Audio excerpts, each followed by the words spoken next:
Növbəti miniatüramız idman şərhçilərimizlə bağlıdır. İlk Avropa oyunlarına onlar da öz töhfəsini verəcək. Gəlin müxtəlif ölkələrin şərhçilərini birlikdə dinləyək. Rusiya şərhçisi.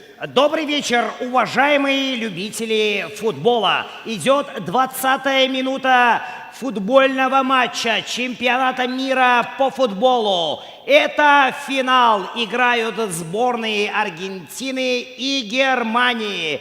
Какой футбол, какой накал, какой матч. Давно такой игры не было. Сегодня все футболисты без исключения показывают свою лучшую игру.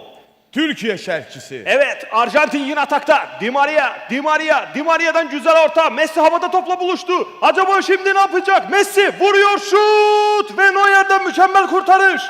Və nəhayət Azərbaycan şərhçisi. Məşhur Fikrət Adgözəlli. Akşamınız xeyir olsun. Aziz futbol həvəskarları, bugün futbol üzrə dünya çempionatının ən maraqlı oyunudur.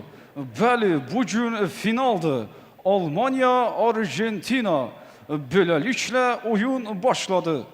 Yeri gəlmişkən bugün Polşanın Gdansk şəhərində yeniyetmələr arasında beynəlxalq şahmat turniri sona çatmışdır.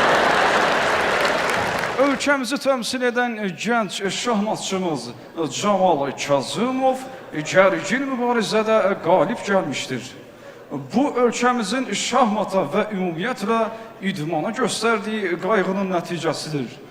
Ümumiyyətlə, son zamanlar ölkə arasında tikilən olimpiya mərkəzləri və idman kompleksləri Azərbaycanda idmanın inkişafını əks etdirən bariz bir nümunəsidir.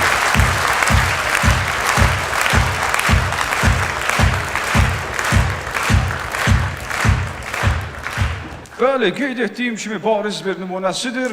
Şamaxı Olimpiya kompleksi, Şəki Olimpiya kompleksi, Göyçay Olimpiya kompleksi və çox təəssüflər olsun ki, oyun sona çatır.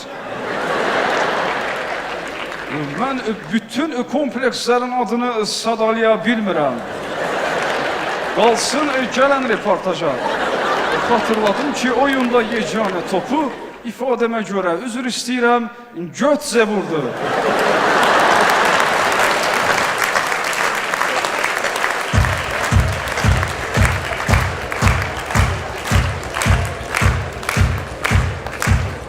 Bugünlük bu qədər. Sağ olun, gələn görüşlərə dək.